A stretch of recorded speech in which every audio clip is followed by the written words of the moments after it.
नमस्कार, जय श्री राम, जय हिंद मित्रों। मैं दीपक सिकवार एक बार फिर प्रतिभा क्लासेस की डिजिटल ई लर्निंग प्लेटफॉर्म पर आप सबका स्वागत करता हूं, अभिनंदन करता हूं मित्रों। और ईश्वर से आप सबके मंगल स्वास्थ्य की कामना करते हुए, आपके परिजनों के मंगल स्वास्थ्य की कामना करते हुए आपके उज्जवल भविष्य की प्रार्थना करता हूं।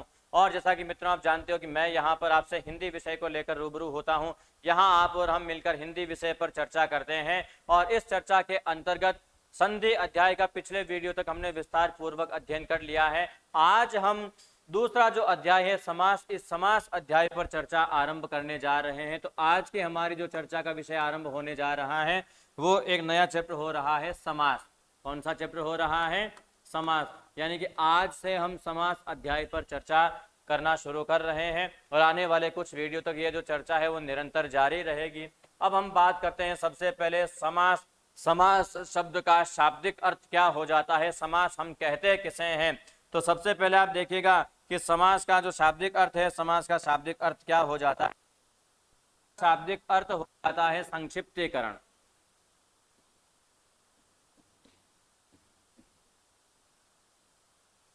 शाब्दिक अर्थ, समास जो शब्द है, इस समास शब्द का जो शाब्दिक अर्थ है, शाब्दिक अर्थ इसका क्या हो जाता है? इसका शाब्दिक अर्थ हो जाता है संक्षिप्तीकरण।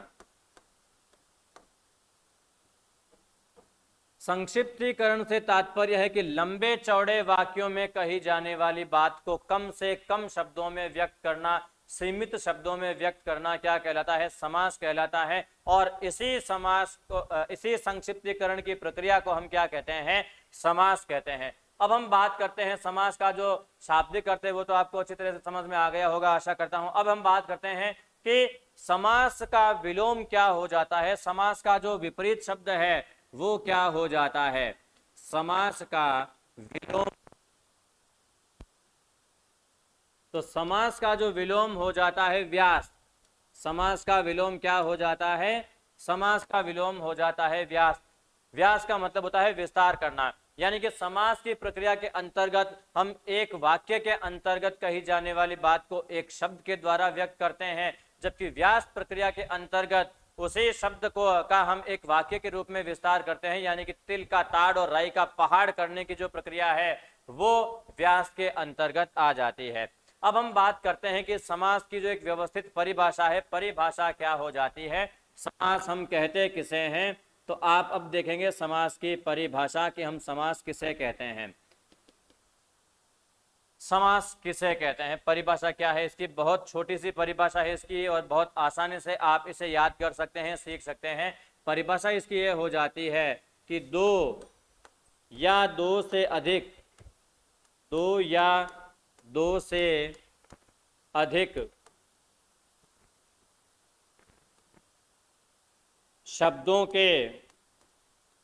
शब्दों या पदों के मेल को, शब्दों या पदों के मेल को क्या कहते हैं? समास कहते हैं। दो या दो से अधिक शब्दों या पदों के मेल को हम क्या कहते हैं? समास कहते हैं। तो ये तो हो जाती है समास शब्द की परिभाषा। समास हम कहते किसे हैं? जिस प्रक्रिया के अंतर्गत हम दो शब्दों का योग करते हैं, दो शब्दों को जोड़ते हैं, उस प्रक्रिया को हम क्या कहते हैं? उस प्रक्रिया को हम कहते हैं समास। क्या कहते हैं? समास। अब हम बात करते हैं इस समास के साथ कुछ और भी इसकी जो पारिभाषिक शब्दावली आती है उसके बारे में भी हम चर्चा कर लेते हैं। समास के साथ साथ आने वाली जो अन्य शब्दावली है उसके अंतर्गत हम सबसे पहले सामासिक पद।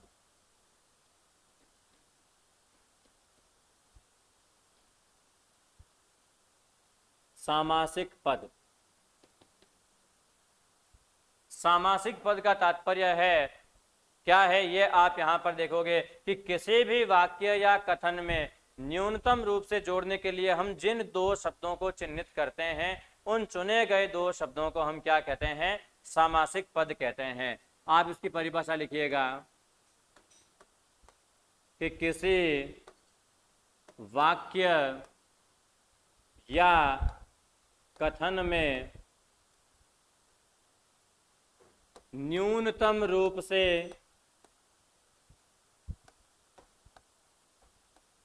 न्यूनतम रूप से चिन्हित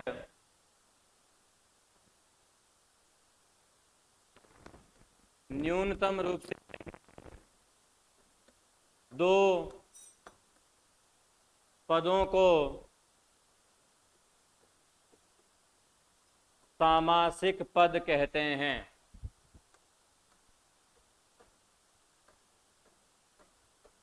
सामासिक पद कहते हैं, यानी कि किसी भी एक वाक्य के अंतर्गत जब हम उस वाक्य का समास करते हैं तो समास करने के लिए हम उस वाक्य के कुछ ऐसे शब्दों को, यानी कम से कम ऐसे दो शब्दों को चुनते हैं कि उन दो शब्दों को साथ रखने से वही अर्थ प्रकट हो जो उस वाक्य का अर्थ हो, अर्थ में किसी प्रकार का अंतर नहीं आना चाहिए। तो इस प्रकार के हम जिन दो शब्दों को चुनते हैं किसी वाक्य के अंतर्गत, उन चुने गए दो शब्दों को हम क्या कहते हैं? सामासिक पद कहते हैं। क्या कहते हैं?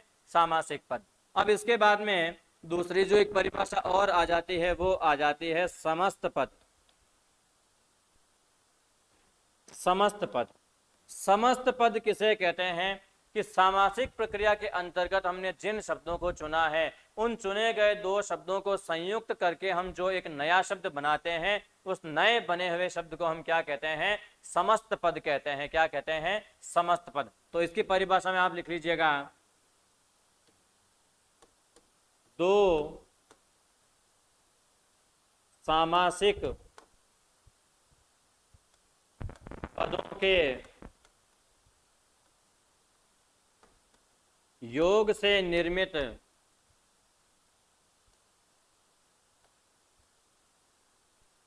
नवीन पद रचना को नवीन पद रचना को क्या कहते हैं? समस्त पद कहते हैं। क्या कहते हैं? समस्त पद कहते हैं। समस्त पद किसे कहते हैं? तो आप देखिएगा कि दो सामासिक पदों के योग से जो एक नई पद रचना बनाई जाती है, जो एक नया शब्द बनाया जाता है, उस नए बने हुए शब्द को हम क्या कहते हैं? समस्त पद कहते हैं। इसके बाद में तीसरी एक और परिभाषा आ जाती है समास विग्रह। तीसरी एक और परिभाषा क्या आ जाती है? समास विग्रह।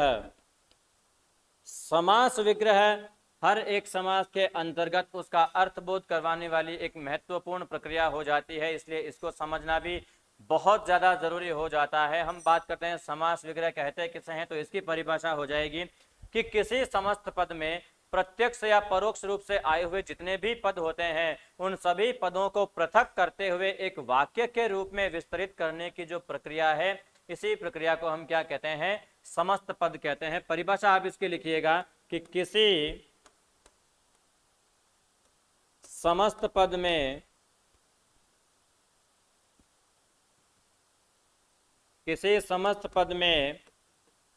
प्रत्यक्ष व परोक्ष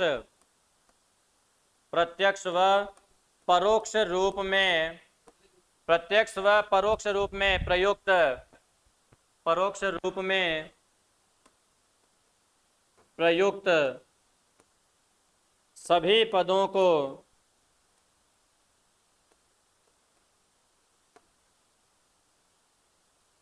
पृथक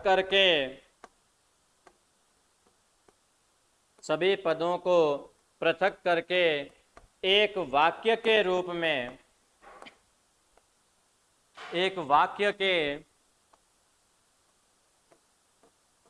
में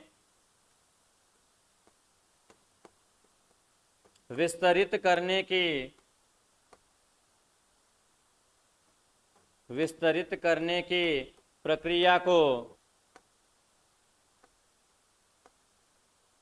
क्या कहते हैं? समस्त पद कहते हैं। क्या कहते हैं? समास विग्रह कहते हैं। क्या कहते हैं? समास विग्रह कहते हैं। ये इसकी परिभाषा हो जाती है कि किसी भी समस्त पद में प्रत्यक्ष या परोक्ष रूप में प्रयुक्त। अब यहाँ पर प्रत्यक्ष का अर्थ क्या होता है? प्रत्यक्ष का अर्थ आप यूं समझिएगा कि वो शब्द जो हमें दिखाई दे रहा है, यानी समास की प्रक्रिया के अंतर्गत वाक्य का वो शब्द जिसको हमने समास में भी सम्मिलित किया है, जिसको हमने सामासिक पद के रूप में चुना है, वो शब्द क्या कहलाएगा? प्रत्यक्ष पद कहलाएगा। और परोक्ष पद कि इन दो सामासिक पदों के योग के पीछे उस वाक्य के जिन शब्दों को हमने छिपा दिया है समास की प्रक्रिया में, यानी हमने समस्त पद बनाने में जिन शब्दों को सम्मिलित नहीं किया है, उन शब्दों को हम क्या कहेंगे? परोक्ष पद कहेंगे। तो किसी समस्त पद में प्रत्यक्ष पद जो उस समास उस समस्त पद में प्रयुक्त हुए हुए जो दो शब्द हैं, उन दो पदों को तो आप क्या कहोगे? प्रत्यक्ष कहोगे। लेकिन उन दो पदों के पीछे निहित जो शब्द हैं उनको आप क्या कहोगे? परोक्ष कहोगे। तो प्रत्यक्ष और परोक्ष रूप में आए हुए जितने भी पद होते हैं, उन सभी पदों को पृथक करके एक वाक्य के रूप में विस्तारित करने की जो प्रक्रिया है, इसी प्रक्रिया को हम क्या कहेंगे? समास विग्रह कहेंगे। क्या कहेंगे? समास विग्रह। तो सबसे पहले आप इन तीनों परिभाषाओं को एक बार वापस समझ लीजिएगा। सामासिक पद किसे कहते हैं? किसी वाक्य या कथन में न्यूनतम रूप से चिन्हित दो पदों को, न्यूनतम रूप यानी कम से कम चुने हुए दो पदों को हम क्या कहते हैं? सामासिक पद कहते हैं। और सामासिक पदों के योग से निर्मित जो एक नवीन पद रचना होती है, इस नवीन पद रचना को हम क्या कहते हैं? इस नवीन पद रचना को हम कहते हैं समस्त पद। और उसके बाद में तीसरी परिभाषा आ जाती है समास विग्रह की। और समास विग्रह किसे कहते हैं? कि समस्त पद में आए हुए जितने भी प्रत्यक्ष पद हैं, उन प्रत्यक्ष पदों को जोड़ने के पीछे हमने जिन शब्दों को छुपा दिया है, उन तमाम पदों को पृथक करके एक वाक्य के रूप में विस्तारित करने का। कहने का मतलब कि किसी भी यौगिक शब्द का जो हम एक वाक्य के रूप में अर्थबोध करते हैं, वही क्या हो जाता है? उसका समास विग्रह हो जाता है। तो ये परिभाषाएं समास अध्याय के साथ पढ़ना और ज्यादा जरूरी हो जाता है। अब एक डायग्राम के द्वारा इन सारी प्रक्रियाओं को मैं आपको विस्तार पूर्वक समझाने का जो एक प्रयास है वो प्रयास करता हूं। आप अच्छी तरह से समझने का प्रयास कीजिएगा। मान लीजिए मैंने यहाँ पर एक वाक्य लिख दिया है, घन यानी बादल के समान है जो सांवला। वाक्य मैंने लिखा है कि बादल के समान है जो सांवला।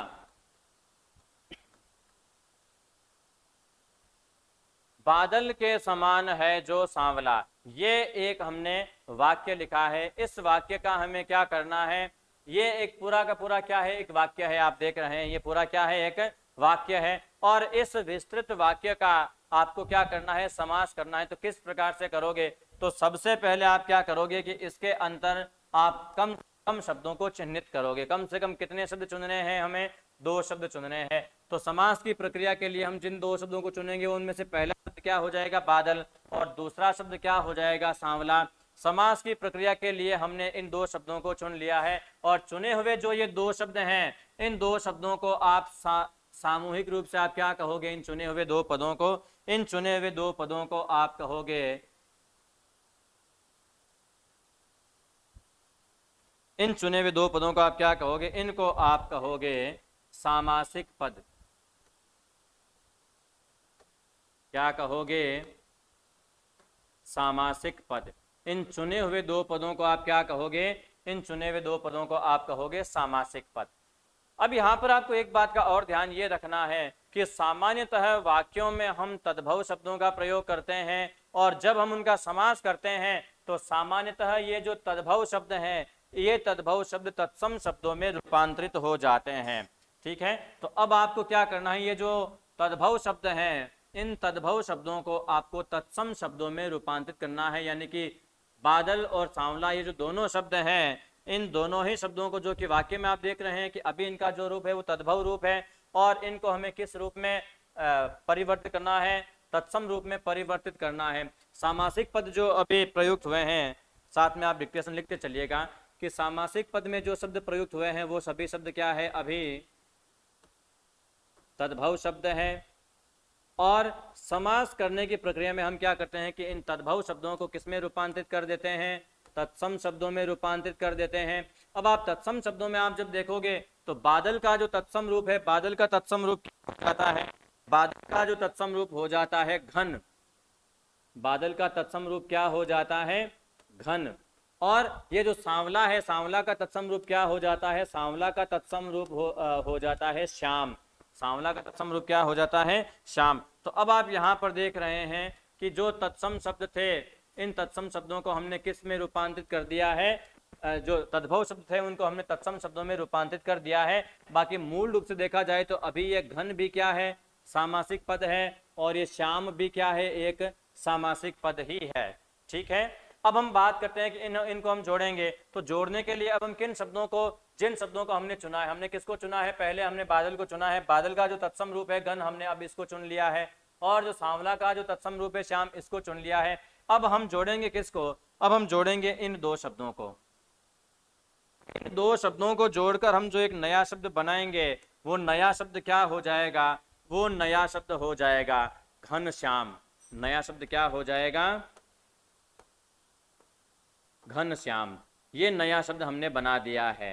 ठीक है, इस नए बने हुए शब्द को आप क्या कहोगे, इसी नए बने हुए शब्द को आप कहोगे सामासिक समस्त पद। क्या कहोगे, इस नए बने हुए शब्द को आप क्या कहोगे, समस्त पद कहोगे।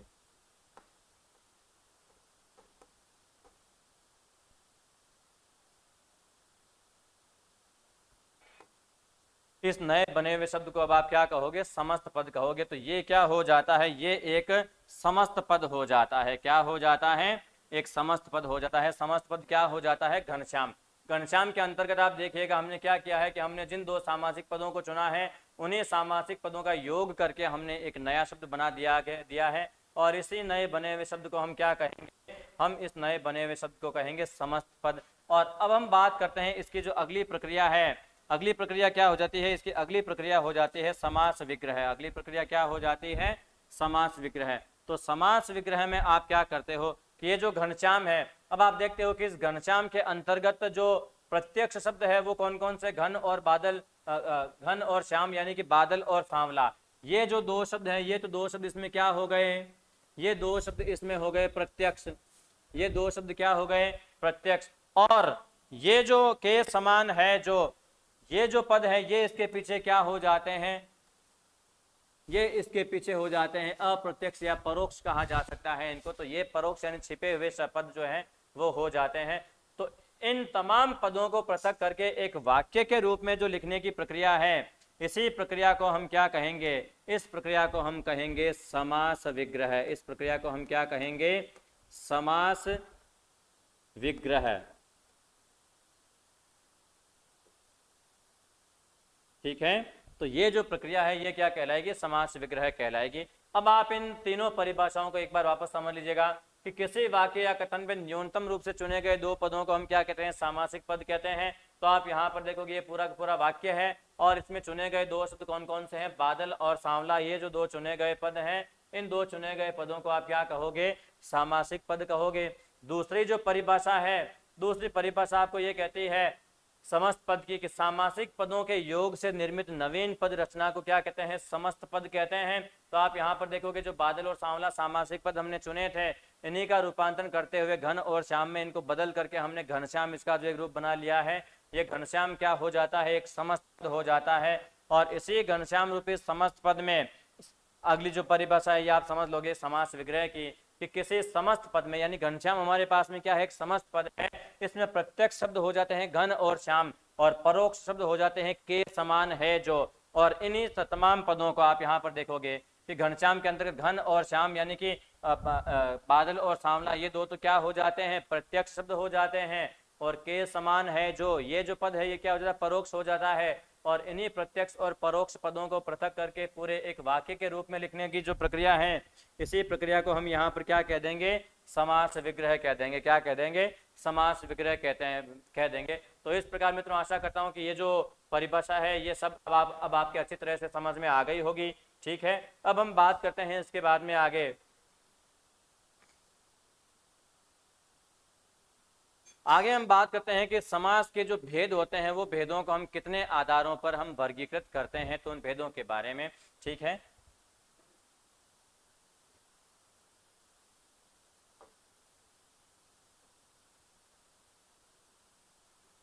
समास के भेद, समास भेद कितने होते हैं। सामान्यतः ये एक बहुत ही उलझा हुआ सा प्रश्न हो जाता है, कभी कभी किस प्रकार से हो जाता है क्योंकि समास के जो भेद हैं वो सामान्यतः आप देखते हैं दो आधारों पर पूछे जाते हैं। इनमें से जो पहला आधार है लिया जाता है सामान्यतः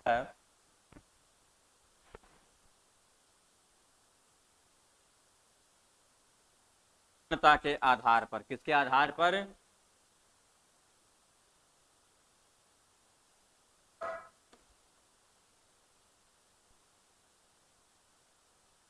पद की प्रधानता के आधार पर। और दूसरा जो आधार लिया जाता है वो आधार लिया जाता है सामान्यतः शब्द रचना के आधार पर। किसके आधार पर?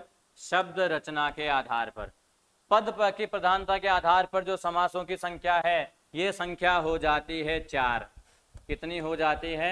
4 हो जाती है। और शब्द रचना के आधार पर ये संख्या कितनी हो जाती है?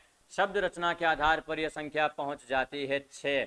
अब हम बात करते हैं कि हिंदी में समास कितने होते हैं। तो हिंदी में अगर सामान्यतः बात की जाए तो पूरे के पूरे 6 समास होते हैं, लेकिन इनकी विवेचना हम इन दोनों आधारों पर करेंगे। सबसे पहले हम बात करते हैं पद की प्रधानता के आधार पर। तो पद की समास का जो पहला भेद लोगे वो पहला भेद आप यहां पर ले लोगे।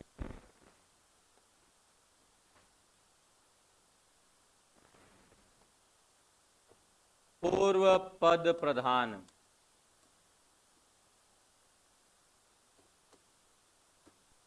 पूर्व पद प्रधान का मतलब होता है पहला पद प्रधान। और जहां पर पहला पद प्रधान होता है वहां पर सामान्यतः समास कौन सा होता है? वहां समास हो जाता है अव्ययी भाव समास।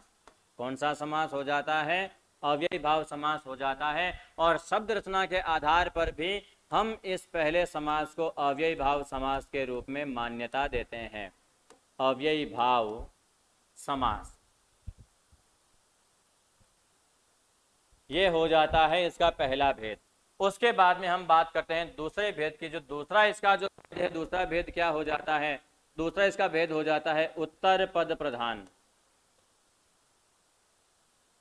उत्तर पद प्रधान। उत्तर का मतलब क्या होता है? दूसरा पद प्रधान। और जहां दूसरा पद प्रधान होता है वहां पर समास का जो भेद है वो भी बदल जाता है। जहां दूसरा पद प्रधान होता है वहां समास हो जाता है तत्पुरुष समास। कौन सा समास हो जाता है? तत्पुरुष समास हो जाता है। और शब्द रचना के आधार पर भी हम इस तत्पुरुष समास को बराबर रूप से मान्यता देते हैं। दूसरा समास हम यहां पर मान लेते हैं तत्पुरुष समास। तत्पुरुष समास। हम बात करते हैं सारी जो समस्या है वो तत्पुरुष समास के। तत्पुरुष समास के जो है वो विद्वानों ने कई प्रकार से तत्पुरुष समास को जो तत्पुरुष समास है इसकी व्याख्या की है। किस किस प्रकार से की है वो आप यहाँ पर देखोगे। संस्कृत व्याकरण के अनुकरण पर यदि हम देखते हैं तो तत्पुरुष समास का जो है एक भेद बताया गया है। और वो तत्पुरुष समास का जो भेद है वो यहाँ पर तीसरा भेद किसको बताया गया है? कर्मधारय समास को बताया गया है। किसको बताया गया है? कर्मधारय समास को। कर्मधारय जो समास है इसको तत्पुरुष समास का ही एक भेद बताया गया है। अंतर सिर्फ इतना सा होता है कि तत्पुरुष समास में जो पहला पद प्रधान होता है, ठीक है, लेकिन दोनों पदों के जो अधिकरण होते हैं वो अधिकरण असमान होते हैं। लेकिन जब इन दोनों पदों के अधिकरण समान हो जाते हैं और समान अधिकरण का होने के बाद जब उन पदों में विशेषण विशेष्य का भाव आ जाता है तो वहां पर समास हो जाता है तीसरा कर्मधारय समास। और कर्मधारय समास का भी एक और भेद बताया गया है और वो उसको चौथे भेद के रूप में पढ़ाया गया है। चौथा भेद क्या हो जाता है इसका? यहाँ पर आप यहाँ देखोगे चौथा जो भेद हो जाएगा वो भेद हो जाएगा द्विगु समास। कौन सा समास हो जाएगा? द्विगु समास। द्विगु समास जो है वो कर्मधारय समास का ही एक और भेद बताया गया है। इसके बाद में अब आप देखिएगा यहाँ पर कि पद की प्रधानता के आधार पर तो अब तक हमारे पास केवल दो समास आए हैं, पूर्व पद प्रधान और उत्तर पद प्रधान, यानी कि अव्ययी भाव समास और तत्पुरुष समास। जबकि शब्द रचना के आधार पर आप देखते हो कि 4 प्रकार की जो शब्द रचनाएं हैं वो अब तक हमने यहाँ पर कर ली है। अव्ययी भाव समास, तत्पुरुष समास, कर्मधारय समास और द्विगु समास, ये जो 4 भेद हैं ये 4 भेद हो जाते हैं। इसके बाद में अब हम बात करते हैं आगे यहाँ पद की प्रधानता के आधार पर तीसरे समास के बारे में। तो पद की प्रधानता के आधार पर जो तीसरा समास बनेगा वो यहाँ तीसरा समास हो जाएगा उभय पद प्रधान।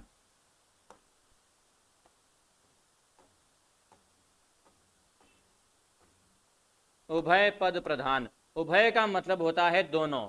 उभय का मतलब क्या होता है? दोनों। अर्थात जहां दोनों पद प्रधान हो वहां समास कौन सा हो जाता है? जहां दोनों पद प्रधान हो वहां समास हो जाता है द्वंद्व। वहां समास कौन सा हो जाता है? द्वंद्व, जिसको हिंदी व्याकरण की शब्द रचना के अंतर्गत भी पांचवें समास के भेद के रूप में हम पढ़ेंगे, द्वंद्व समास। और इसके बाद में पद की प्रधानता के आधार पर जो चौथा समास है, चौथा समास हो जाता है अन्य पद प्रधान। अन्य पद प्रधान से तात्पर्य यह है कि यहां पर ना तो पहला पद प्रधान होगा ना दूसरा पद प्रधान होगा, दोनों पदों को छोड़ करके कोई तीसरा अर्थ प्रदान होगा, और उस तीसरे अर्थ को प्रदान करने वाला जो तीसरा पद है वो तीसरा अन्य पद प्रधान हो जाएगा। और जहां पर अन्य पद यानी नया शब्द या नया अर्थ प्रधान हो जाता है वहां समास कौन सा हो जाता है? वहां समास हो जाता है बहुव्रीहि। कौन सा समास हो जाता है? बहुव्रीहि। बहुव्रीहि शब्द की वर्तनी पर भी आप विशेष ध्यान दे लीजिएगा मित्रों। ये शब्द कई बार परीक्षाओं में शब्द शुद्धि के लिहाज से भी पूछा गया है। ठीक है, शब्द शुद्धि की दृष्टि से भी बहुव्रीहि और बहुव्रीहि को लेकर के, या कई बार ही और ये जो वी और ही है इसके बीच में मात्राओं को, ह्रस्व दीर्घ को लेकर के आपको कंफ्यूज करके 4-5 ऑप्शन क्रिएट कर दिए जाते हैं, जिनमें से आपको ये ध्यान रखना है कि पहली बात तो बहुव्रीहि यानी व्रीहि शब्द सही माना गया है, व्रीहि शब्द सही नहीं माना गया है, मूल शब्द हो जाएगा बहुव्रीहि। और उसके बाद में ये ध्यान देने योग्य बात हो जाती है कि व्रीहि में जो ई की मात्रा है, व्री में जो ई है वो दीर्घ हो जाता है, और ही में जो ई है वो क्या हो जाता है? ह्रस्व हो जाता है। इन मात्राओं को लेकर के भी आपको विशेष ध्यान रखना है, और इसी को छठे भेद के रूप में यहाँ पर बताया गया है। छठा भेद क्या हो जाता है? बहुव्रीहि समास हो जाता है। कौन सा समास हो जाता है? बहुव्रीहि समास। तो इस प्रकार से मित्रों आज के इस वीडियो में हमने समास शब्द की विस्तार पूर्वक व्याख्या को समझते हुए, समास के जो अन्य सहायक तत्व हैं उन तत्वों को समझते हुए, समास के जो भेद होते हैं इन भेदों की सही रूप से जो एक भाषा वैज्ञानिकों की दृष्टि से जो एक व्याकरणिक विवेचना की गई है, इस विवेचना को आपने देखा सुना पढ़ा है। आशा करता हूं कि ये चीज आपको अच्छी प्रकार से समझ में आई होगी मित्रों। अगले भाग से हम इन समासों की क्रम पूर्वक जो है वो चर्चा करना आरंभ करेंगे।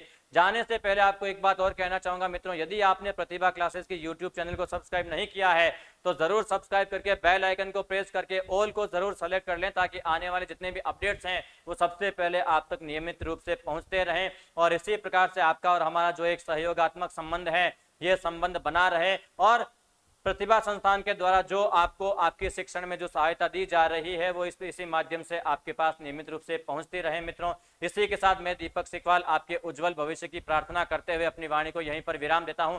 नमस्कार, धन्यवाद, जय श्री राम मित्रों।